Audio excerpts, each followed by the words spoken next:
What's it like watching Anthony Edwards in person out there? Well, Susie, I'm from Detroit.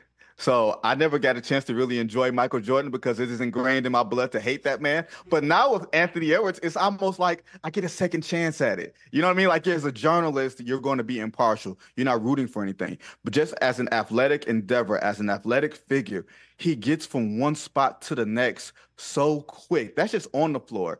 And then the way he leaps, the way he shoots. And then, Susie, there's this other element to it. You call it the it factor. You can call it what magnetism, whatever it is.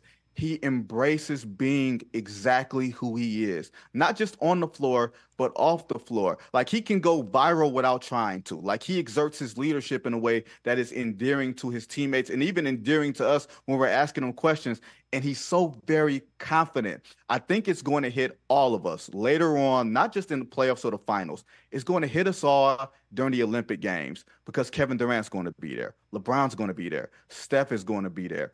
And all those guys are going to try to mark their territory as far as where they sit on the mountain of the NBA. And Anthony Edwards one day is going to walk in there and tell all those old guys to sit down and go stand behind him because the league that was once theirs is now his. And I can't wait for that Oh, moment. I love that you said that. It really, I think that was spot on because I so remember covering Kobe and watching that happen and the resentment that some of the older guys had for him because Kobe walked in more with a chip on his shoulder, whereas Anthony Edwards just seemed so joyous.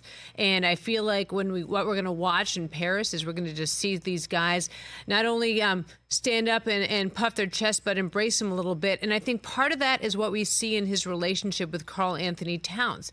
Like the way those two are so symbiotic. What did you see from the two of them on the floor last night and how his trust in his teammates ended up in them defeating the Denver Nuggets?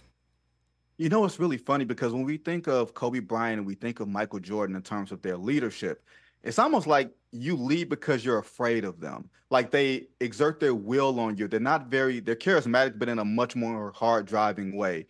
He's almost like a quarterback in a way where he realizes these guys have to play for me. These guys are going to like me. And I don't think it's like a subconscious decision where he's going across and saying those things. I just think that's a part of his makeup. And I think he looked at Carl Towns and said, there's a way that I can approach and dealing with them if I'm being my teammate. This guy's been here 6 or 7 years before me. I'm going to pump him up and say that he's the best offensive player on the team, even if he isn't. I'm going to pump him up and say he's the best defender, big man we have on our team, even though Rudy Gobert is standing next to him, who's a four-time defensive player of the year. He knows what each player needs and pours life into him while also holding that guy accountable in public while not emasculating him. When he tells Carl Towns to stop fouling, people laugh because it feels funny. It feels like it's coming from a place of warmth, not from a place of being hard and cold.